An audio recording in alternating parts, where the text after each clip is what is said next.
Hello from the Aviva Stadium. Well, Ireland have edged a win over Argentina 22 points to 19. Jack Crowley, Matt Hansen, Joe McCarthy scored first half tries, but Ireland didn't score in the second half. I'm Sinéad Kissane, Cian Tracey and Rúaidhrí O'Connor are here. But first, coverage of the autumn series in Indo Sport is brought to you by Energia, who sponsor rugby at all levels in Ireland. Energia's Rugby Forward initiative supports inclusion and welcomes everyone of all abilities.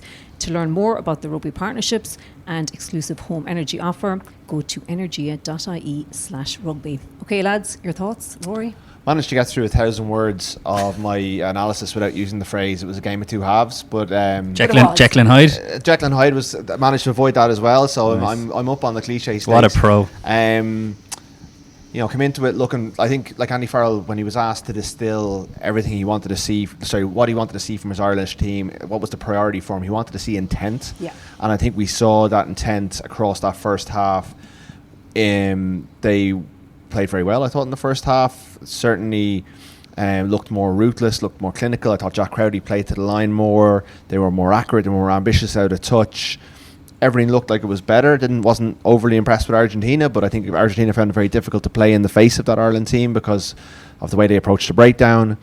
And then we had this, once again, third quarter lull, or a lull within a game in the second half of a game. Last week it was more between the 50th and 70th minutes. In Durban, it was right after half-time, the 20 minutes after half-time, Ireland lost their way. In that game, they fell behind and managed to kind of rewrite history with Kieran Frawley's drop goal. Last week, they couldn't get back into the game. And this week, they kind of white-knuckled all the way. They clung on for dear life. You know, a 75th minute yellow card from the Argentinian reserve tight head prop kind of was a reprieve. And yet still against 14 men, they needed a knock-on deep in their own territory to win the game. They won. Some of the stuff they did in the final quarter I thought was very good, and they did rest the slide that was there. But it was a very curious second half performance, more in keeping with last week. But there was enough in the first half to suggest that with a slightly, with a younger bench, a couple of new caps, it was a more kind of promising 80 minutes. But you can hear how convinced I am by that, even as I say it. So, it was a good game. And it was an enjoyable game to cover and to watch. And there's a lot to talk about on the back of it. Yeah, I suppose start with the positives. I thought the quality of the 3 tries that Ireland scored were excellent. Look, and it was another reminder of how important the line out is, because we've been wanting to see what Andrew Goodman had up his sleeve in terms of set piece attacks, and the tries they scored were beautiful. I thought the first one in particular, the lovely dummy maul that they ran at Jamieson Gibson Park down the blind side, Ronan Kelleher peeling off, I just thought like it was executed to absolute perfection. Even the try where Gary Ringrose makes the break, like there was so much to admire in that. And like you said, Rod, they were winning collisions. I thought Tyke Byrne was excellent, Josh van der Fleer, and it looked like they were home and hosed really. 22-9 up at half time. I thought the defensive set just before half time, look, Ireland absolutely rode their luck. I thought they were blessed not to get a yellow card, if I'm being honest. There was two offside penalties in Tyke Byrne, I think, for jumping across the line out. I thought they were very lucky. Now it came back to bite them because Joe McCarthy was the one who copped it in the second half. But I thought going into half time, 22-9 up, having seen off and like a really gutsy, phase after phase, I was like, the Argentinians could be beaten here. That is a real psychological blow. And then Ireland came out, and the mistakes that we saw last week started to creep into their game again, and they went 48 minutes without scoring. So obviously they didn't score in the second half, but 8 minutes at the end of the second half from Jack Crowley's conversion as well. So very hard to get your head around. I think Argentina, by the way, deserve enormous credit because their first half performance wasn't, we were saying it, we'd been kind of bigging them up all week, and then they just didn't really turn up. Now I did think if the Maroney try, wasn't it, that was a big moment as well after 2 minutes when it was chalked off to come back for the yellow card. Like looking back on it, that was a huge moment. Now obviously it was a fair call, it was a definite yellow card for the high shot on Jack Crowley. He was very surprised, by the way, he didn't go off for a HIA, but anyway, that's another matter. But there was little moments in there where I was like, yeah, look, Ireland are very comfortable here. They look it was much more like it. They were getting the response that Andy Farrell had clearly called his players out on. He said like lots of players were lucky. And yeah, like I said, to go 48 minutes without scoring is bizarre, given the quality of the attack that they had. I thought Jack Crowley was excellent in that first half, and a really commanding performance. Obviously he scored his try. I think it was his second international try, but like Rod said, he played flatter to the line. I thought he linked brilliantly with Robbie Henshaw, who fully justified his recall to the team instead of Bundyaki. I thought he was one of Ireland's best players. Bit surprised he came off, but I presume he was just absolutely jaded. And to be fair, Jamie Osborne did well when he came on. But for the second week in a row, Jack Crowley's drop goal, we should talk about that. Like, what an exceptional piece of game management. Finlay Bealham was in the bin, and not only did he strike the ball unbelievably well, but it was a really smart decision to keep the scoreboard ticking over. And then, like I said, the mistakes started to creep in, and for the second week in a row, Andy Farrell takes Jack Crowley off from a winning position. So if you're Jack Crowley sitting in the dressing room now, say you're trying to kind of get your head around what's actually going on, because look, I know he had the kick out on the full, but I thought, my gut is still like maybe he should have been left on. Do you think? I think Ireland needed a change, but I'm not sure. Last week I was surprised that he came off. At that point. That point, I thought it was a ballsy call. I thought last week. Well, sorry, I've subsequently heard that last week was a predetermined call. That was the plan going into the game, and that if Frawley had gone well, he was probably going to start this week's game. Now, this is 4 back-to-back internationals against good teams, and it is a window where Ireland can find out about players. So I would have had no problem if Frawley had started this game. It was a big call to make. Jack Crowley went 80 during the Six Nations. He played 80 minutes in Pretoria in the first test. The first time he was taken off in an Ireland jersey, having started since Johnny Sexton retired, was in the second test in Durban when Frawley comes on and has the heroics. It's happened 3 games in a row now. I definitely get the sense that Andy Farrell's faith in him is ebbing. I'm not here to write Jack Crowley off. I think he's a 24-year-old who will have good days and bad days. This wasn't a bad day. It was a really good 40 minutes, as Keane has outlined. Some really good decision-making, some really good play close to the line, some really authoritative play, I thought, some really good decision-making.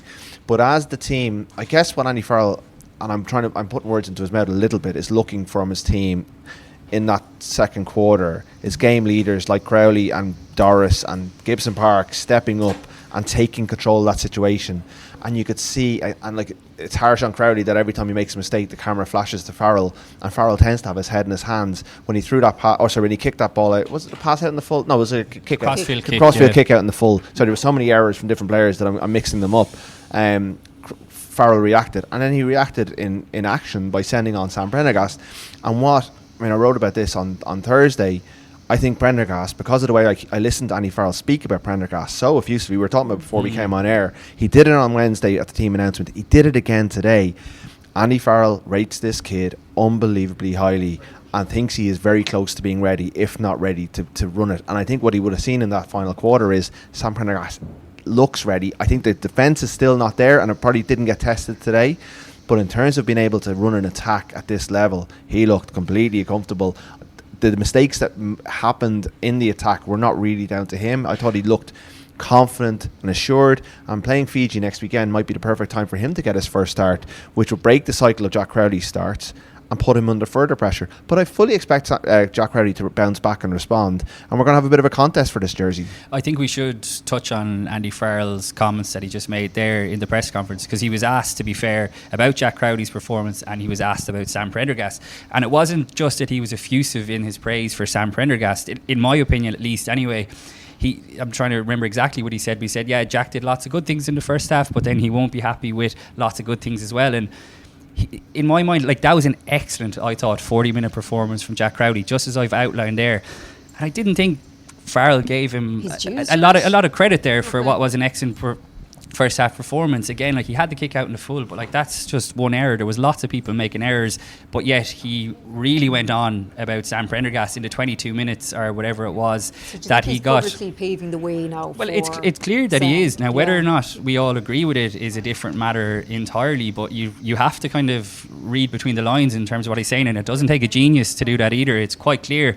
But again, I think it's harsh on Jack Crowley. I thought that was a statement first half performance. I really did. I thought he knows he's under pressure from Sam Prendergast, and he stood up. The attack was much better, like I said, the game management, the drop goal, he kicked very well, and he still gets taken off from a winning position. So as a 10, look, you don't want to be guaranteed your place, but I'd say if you have any doubts in your head that the coach fully doesn't have trust in you, that's a tricky place to be in as well. Absolutely. Yeah. So on top of Munster melting his head at the same time. Yeah, no, for sure. We'll get into other aspects of the game just in a while, but we stood here last week and we wondered whether that defeat to the All Blacks was a blip or was it indicative or a sign of a team in decline. Where are we now on that? I think they've come back to the pack. Yeah. I think the pack is rising to them as well. I think like Argentina looked like a really, really good team. They look like a better team than the one I watched in the World Cup semi-final just over a year ago.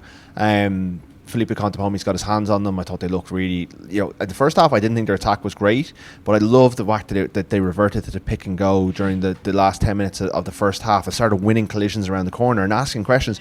Ireland looked like no one had done that. Like that was the kind of thing you haven't seen in the Aviva Stadium since it was Lansdowne Road. Almost old school Argentina. It was so old school. It was brilliant. And then in the second half they clicked with that John Cruz Malia try. What a try, by the way. Stunning score. Now and Gary Ringrose the attempted tackle, some of the defensive reads, and Matt Hansen won't be happy with his role in it, but like what a moment, what a great try. He's a lovely player. So I think these games between good teams are tight. Like it came down to a one-score game. Argentina beat the spread comfortably, and they looked really frustrated and annoyed that they didn't win the game. So you got to take that into account, that Argentina are a good team. A year ago Ireland were comfortably a better team than Argentina. I don't think that's the case now.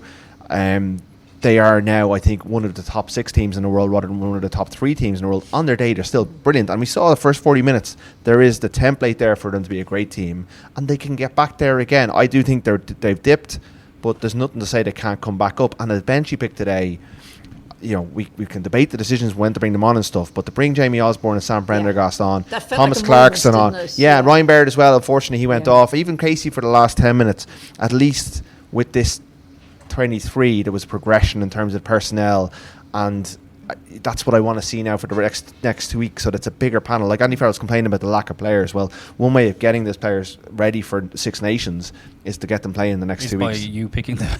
Yeah, absolutely. Like that's part of the job. Yeah, I thought Sam Prendergast will get a lot of the headlines because, as we've said, Andy Farrell clearly rates him, but Tom Clarkson did very well. Obviously he came on early as well for Josh Van der Fleer scrum. He got the scrum penalty with Joe McCarthy, I think it was behind him. Like that was a big moment for a 24-year-old who was facing a huge test of his scrummaging ability. And it's great now that you have another tight head in the mix. Like these, I couldn't agree with you more. These are the games where we should be seeing the likes of a Tom Clarkson, the likes of a Sam Prendergast. So it'll be interesting to see next week what Andy Farrell does. I would imagine we will see a few changes. He's, like I said, a lot of players were lucky, in his words, to keep their places, but you want to see the squad being used for sure, don't you?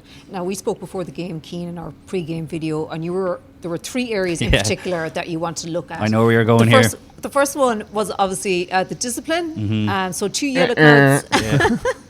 2 yellow cards. Joe McCarthy in the second half, Finlay Beelum in the first half. For the second week in a row, Ireland conceded 13 penalties. Yeah, look, that is, and actually Andy Farrell called it desperate when he was interviewed by Tommy Martin for Virgin Media. That's bad enough in itself when you take it in isolation, and like you said, Sinead, they conceded 13 penalties last week as well. I did a piece on this earlier this week to see if it was a trend across the course of their previous 8 games this year, and last week was the 3rd time they'd conceded 13 penalties in one game, so you can add tonight as well, so that's 4 this games year. So they've actually been averaging, it'll go up now, 10 penalties each game this year, which is obviously far too high. But like Andy Farrell said, it's a area of the game that they pride themselves on. But what I think is even more jarring is the fact that it wasn't like the penalty count was 13-12, 13-11, where the ref was just whistling it off the park. Last week it was 13-5 to the All Blacks, and tonight I'm pretty sure I'm right in saying it was 13-6. Like, you're talking double digits. So that to me is an even bigger concern, that the opposition teams are able to stay on the right side of the referee. And I still think that they push it to the absolute limits, whether it's the offside line. I don't know how many penalties they conceded for offside, and obviously around the breakdown as well. But I still feel like this team isn't good enough at adapting to the interpretation of the referee, because they'll go and they'll get feedback now about different penalties, but what use is that? You need to be doing it on the fly, because it's going to cost them big games like it did last week. I assume they have a ref in training like they would have done before. An RFU ref will come into training during the week and take charge, and they have that resource to go to if they want to. It was 2 Southern Hemisphere refs for the last 2 weeks, but like, not that that's an excuse at all, but they're not adapting well. It's also 3 out of the last 4 games where Caelan Doris Caelan Doris has got on the wrong side of a referee, because I thought Paul Williams was sharp with him in that first half. He did challenge a lot. Now some of it is worth challenging, but I think he's learning how to pick his moments, and that's a key issue as well. Do you think, sorry to interrupt you, do you think, like, he's obviously getting messages down, whether it's through John Fogarty, the scrum coach who's running the water, and the messages are coming down from Farrell. I think it looks to me, and I could be wrong, I'd be interested to hear what you think, that he's almost too amped up when he's getting those messages from the box, and whatever way he goes to the referees just do not like the tone. It's a bit like James Ryan over in La Rochelle that time. But that's a concern, because it's happening. It's happening. Doris has a lot on his shoulders right now, because he is the team's most important players. And like, even in the last, you made the comment to me during that last phase of play, it was him pushing the envelope at the ruck. It was him challenging the Argentinians at the breakdown. So he is he's a high volume player. He's making a lot of carries, hitting a lot of rucks. He's making a lot of tackles, and then he's trying to clear his head and go talk to Paul Williams and be, please sir, can you take a look at that thing? Now sometimes it works, but it's something he'll need to adapt. I'm not saying that the reason the penalty count was high was on him. I think there's a frazzlement, for want of a better phrase, to what they're doing in that kind of, when they go into that malaise. They were so good under Farrell up until the 2023 World Cup at being able to park moments and not compound errors. I think that mental side, maybe it's the Sexton effect of Sexton stepping away. Maybe it's just a little bit of loss of confidence, but they have lost that mental strength that was so good, and composure. And when they make a mistake, they follow it up with another mistake. And in that 20 minutes there, like, my notes are just mistake. We kick out in the full. Pass went out in the full. There was drop balls. There was silly penalties. James Lowe pushing someone over. It was very unlike the team that we've come to know. But where the credit's where it's due, before I go to the credit, a better team would have punished them, because Argentina kicked. Ireland got 2 players sin-binned. Both times, Argentina kicked the penalty.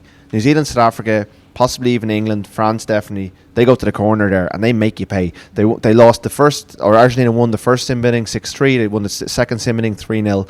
That is not enough for a top tier team to win a game, whereas Ireland won 12-0 when Argentina were down to 14 men. Yeah, I think we, just on the captaincy thing and dealing with the refs, I think we probably underestimate, well, I certainly do anyway, how difficult it is to get yourself out of that frazzled nature when you're a player like Caelan Doris, whose brief is to absolutely push the limits like all good back rows, then to have a calm demeanour to interact with the ref. I would say that is extremely difficult, and I think it shows where all the great captains that you think of, whether it was Brian O'Driscoll, whether it was Paul O'Connell, I think it's actually easier for a back because they're not stuck in the thick of it, but Paul O'Connell, like, it just shows how good those guys are in terms of their calm demeanour when you need it most. But just on the captaincy as well, and I said this to you at the time when you backed me up, that it's not a captain hindsight thing, but I couldn't believe Ireland didn't go for the post on 70 minutes. And I did say it at the time, because it would have meant that Argentina would have needed a converted try. It would have put them 6 points ahead, and they ran a tap move and they actually went backwards with each phase. I think it was 16 phases, and they were going backwards.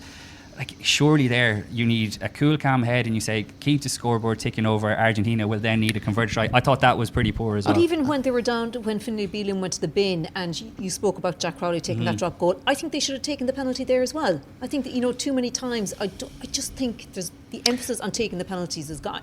Yeah, I think this team's DNA over the last 3 or 4 years has been to go to the corner, but I do think there are moments where you snap out of it, and that one would have just taken the sting out of the game a little bit and given them that bit of distance. It would have allowed Sam Prendergast to get 3 international points as well, settle himself a little bit. It would have allowed them to score in the second half. No, absolutely. Like, it just, like, that's a but it's a very, very inexperienced leadership group at the moment. Certainly the 2 key decision makers, one's making his debut, one's only in his 4th or 5th game as Ireland captain, and he's inexperienced with Leinster as well. And the benefit of him being captain now, rather than having to wait until closer to the World Cup, is that again 3 years out, he is making these mistakes on the run, but he wants to be. It's just growing pains for the team.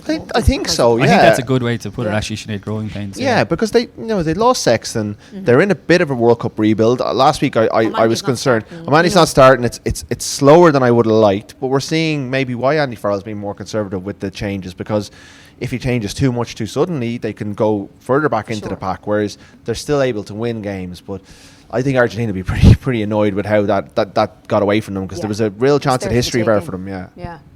Yeah, for sure.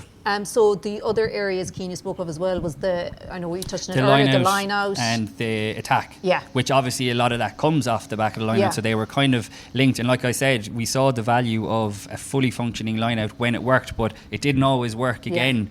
There are still issues there, and teams are able to get after them. But it was really nice to see Andrew Goodwin's print put on the team, because we just didn't see it at all. But there was still lots of, like Rud said, errors, handling errors, kicking out the full, throwing the ball into touch. I think was it Mac Hansen, maybe. I'm trying to think off the top of my head. Just silly stuff that you don't expect from this team, especially not when they're 22-9 in front and in a pretty commanding lead. So look, there's going to be again so much for them to work on, but at least they hung on at the end. At least the bench came on and actually had an impact by seeing out the victory, because look, it was fine margins at the end, and if they had lost, I think the whole complexion would be very different. But I suppose that probably shows how fickle top-level professional sport is. But even for the Joe McCarthy try, at least they went to the tail of the line out to get that. There was a super throw. Argentina are not as combative or as competitive as New Zealand are in the line out, and they didn't. Ireland were more ambitious in their calling as well, so they were going to the tail, they were going to the middle, and you could see how much easier it is to attack from those positions, and how much better they are when they're not trying to create something off the front of a line out. So that was a big positive, and like you would imagine Fiji won't contest them in the same way. Really, they're not going to come up against an elite level line out again until they play England in the opening game of the Six Nations. So there's time. I thought Kelleher had a good game overall, but the line out did improve. Yes, it wasn't perfect. One of the ones that went astray was while McCarthy was in the bin, so that's a factor in you're missing one of your locks. He's not the line out lock necessarily, but he's still a big part in it all. So it was improved a lot. It was a better performance. There was more of it looked like Ireland for the first 40 minutes, but the second half was fairly galling and looked a bit more like what we saw last weekend. So I guess last week they didn't put 80 minutes, they didn't get any time where they really looked like themselves, apart from maybe around the Josh van der Veer try. Today we saw their identity, we saw much more of what they're able to bring. I think what they need next is to put together an 80-minute performance, and next week is a challenge, because they're probably going to make some changes, and Fiji are a different proposition. And then I think Australia is where I think Andy Farrell would like to see it all come together before he heads off at the Lions. And I wouldn't count against Australia even at the line-out. They've got Will Skelton back tomorrow, or probably today by the time he is. But I've seen it been done in the past with La Rochelle, but he just adds obviously so much bulk and nous to their pack. But the Fiji game is extremely interesting now, because the New Zealand game was just poor all round. Tonight we had, like we said, a first half. But Fiji, I think I'm right in saying, have rested lots of guys for their game. Again, if people are listening to this today, so they're going to come into it very fresh. And they had a really good win over Wales last weekend, and they're a really improving side as well. So I think the idea of it being a totally changed 23 is probably not going to happen, because Andy Farrell touched on in the press conference there, some players still look short of what it actually requires against these top teams, and Fiji are very good. He also remembers the last time they played Fiji, when a lot of players played themselves out of contention rather than in contention, when he made a lot of changes. And even I think it was 2018, if I remember correctly, Joey Carberry broke his arm against Fiji. Fiji are a physical force who can take Ireland into a difficult place if Ireland are not at their best, whoever he puts on the pitch. So it's not going to be an easy fixture by any means, and I think he will change things, because he's promised to change things across the 4 games to try and freshen things up. But I don't expect to see, there's not that many debutants left in the squad to give debuts to, but I don't expect to see wholesale changes. Who's at 10? Sam Prendergast. I think if he was ever going, it could be Frawley. I think it's going to be a change, because he does. Look, I'd like to see Frawley back involved again. Yeah, it could be Prendergast with Frawley off the bench. It could be Frawley with Prendergast off the bench. That's one area where he might change it up, because he has an experienced 9, unless he goes with Casey. But in Gibson Park, he has the option of having an experienced 12 in either Bundy Aki or Robbie Henshaw. So he can surround. I think if he gets to the end of this with Prendergast ready to play in the Six Nations, he'll be very, very happy with this window in some ways. So I think the way he's talking and the way Prendergast looks so comfortable out there, he wouldn't have any hesitation in playing him. Maybe he sees it as this is Frawley's chance to redeem himself and bring Prendergast off the bench, and then Crowley rolls back in for the Australia game. Or if Frawley runs things really well, it's wide open, which as Keane kind of said earlier, it's not, you don't really want your 10 jersey to be wide open. Although other people would argue, heard Andy Dunn saying during the week that you don't, like, you know, we're the only ones who are obsessed by this, that having a bit of, you know, being able to play different players like Manny Libbok, Andre Pollard is a good option. But I think with Ireland, I don't know, the whole team's like, Andy Farrell is, you know, he built Owen Farrell. He's worked with Johnny Sexton for a long time. He likes strong authoritative 10s, and I think he likes what he sees in Sam Prendergast. So I'm not calling for him to start. I'm just trying to read the tea leaves, and the way Andy Farrell's talking with Sam Prendergast, he's going to be starting for Ireland sooner rather than later. Yeah, and it could be next week, but I'm just thinking of the Fijian players like Joshua Tuisova running down that 10 channel at Sam Prendergast, because it is the one area of his game where there's still major question marks. Absolutely, Look, the guy is 21, but I still feel like he has a bit of filling out to do, and he has the frame to do it. But playing against these Fijians, you mentioned Joey Carberry breaking his arm against them a few years ago. They are big men, and they will come after him in a big way. But then again, if he stands up to it and ends up playing well, it could be the turning point. But on Frawley, I thought it was interesting when Prendergast came on, the camera panned to Frawley in the stage. It was like the Rog and Sexton cam all over again. But look, I think Andy Farrell showed his ruthless streak by the way he discarded Frawley. But I also think, because he's such a good manager, I'd be surprised if Frawley isn't involved next week. Like, obviously, we don't know what was said behind the scenes, but Farrell has been a big fan of Frawley for a long time, even before Leinster. And I would be surprised if that's the end of Frawley now, because like that could genuinely finish him in terms of like mentally. Like, it was a really tough day here at Aviva last week, so I would expect Frawley to be involved, whether it's starting, whether it's off the bench, and like he'll have a massive chance to prove a point. But the 10 race is probably, you'd have to say, even more open tonight. Again, judging from what Andy Farrell said, like, again, in my mind, I think Jack Crowley, like, by and large, played really well. But when you're listening to Andy Farrell, it seems to be leaning one way, at least for the foreseeable future. Any other changes off the top of your head? What about Jamie Osborne, like, coming on lovely tonight? Break. I would be interested to see where he plays rather than if he plays. I think he will play. I think if he's playing an inexperienced 10, he might put him at 15 to give. But he might see the value in just keeping Hugo Keane going. Hugo Keane had a quietly effective game today. His catch from the restart was exceptional. There was a clear out towards the end that was really good, but he just popped up at important moments. I'd say Calvin Nash could do it a run. Didn't think Matt Hansen had a great game today, and also, you know, Nash had been really good for Ireland last year. He doesn't tend to change his wingers. He was there tonight, actually, as an extra player, which he wasn't last week, which is interesting. I wonder if Sam's playing, would they put Keane beside him and trying to, you know, he likes to build things around them. Keane Healy could come into the team, you know, just lead them out, maybe even captain the side. You never know. And O'Mahony could come back in, because he might look to put, if he's playing inexperienced players, he may look to put an experienced player alongside them. So I'd expect probably 3 or 4, maybe 5 changes, maybe 1 or 2 new faces, or relatively new faces. But I don't expect it to be a complete rotation by any means. Yeah, I'd like to see Craig Casey get a start. I think that's a fast game that could suit him. But again, it depends on who's playing 10, because if it is Prendergast, do you want to put Craig Casey there, or do you want to actually give him the benefit of playing with James at Gibson Park? And like, it's something that Leinster do quite well, I think. When they're putting new players in, they tend to have, whether it was a Devon Toner or Keane Healy, in the front row with them, just to get them through. And I think Farrell kind of touched on that afterwards as well. So I would totally agree with you. I wouldn't be surprised if O'Mahony was in the back row, Doris probably starting again, and then it gives you scope to bring in a Cian Prendergast. Cormac Izuchukwu, be fantastic to see him get a game. Nick Timoney is there as well. So that's the way I imagine they're probably going. Really unfortunate to see Ryan Baird go off after 2 minutes. Probably sums up his season, really. He just can't get into a flow. He looked absolutely devastated when he went off. So I would agree. I would expect a few changes, but not like, you wouldn't want to disrespect Fiji, like we said, because they are a genuinely good team. But again, like, these are the games we want to see a Cormac Izuchukwu, we want to see a Sam Prendergast, we want to see Tom Clarkson again, probably from the start. I'd love to see him, you know, he'd get a good test against that Fiji pack as well. So there's plenty of scope, and I think he has more of a reason now, because he just didn't get the full 80-minute performance that he would have been demanding. And just acknowledge, like, Cian Healy tonight going level with Bernd Driscoll, 133 caps. So you think he will go out on his own on 134 next week? Well, I think Andy Farrell likes to build things around achievements, and I know they did make a big deal out of it this week, and apparently, Healy doesn't like the fact that they made a big deal out of it, but, he does mark these things. And it is an incredible achievement. It was a lovely moment when he came on. It was. One of the biggest roars of the night. I thought the atmosphere in the second half, when you get a contest, you get two teams, Ireland were in a bit of jeopardy. Joe McCarthy gave the crowd their props at the end.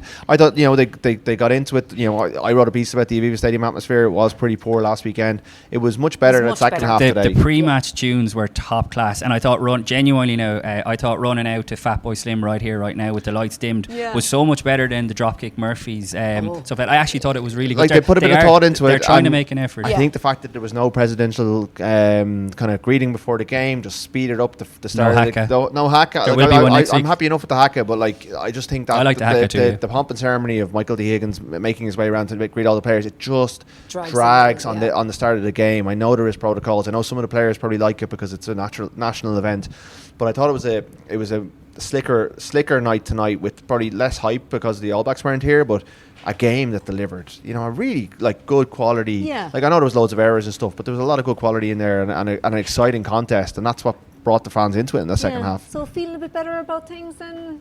I thought it was just as an overall picture, I thought it was a brilliant game. I was mildly relieved, obviously that Ireland won, but also that I didn't have to rewrite my entire match report, because at half time it was looking, home sailing. But I thought it was a brilliant game. I thought, as a contest, it was more enjoyable than the quality that we saw last week. And look, that's fair dues to Argentina as well. And it's brilliant to see them being good in between World Cup cycles and not just peaking for World Cups. Now, Ireland could certainly do with a bit of whatever magic they have in terms of peaking for World Cups. But after a positive rugby championship campaign, I thought they really built on it again. 50 points on Italy last weekend, and they're a force. I mean, they always have been, of course they have, but they looked like much more rounded team. 50 the last time they were here, so they're much more rounded team under Felipe Contepomi, who you could see the little attacking traits as well. Like I said, that Juan Cruz Malia try was just an absolute joy to watch. Yeah. Okay. Is that it? Yeah. I think it would be remiss not to be feeling better, but I still think you have to caution it with a little bit of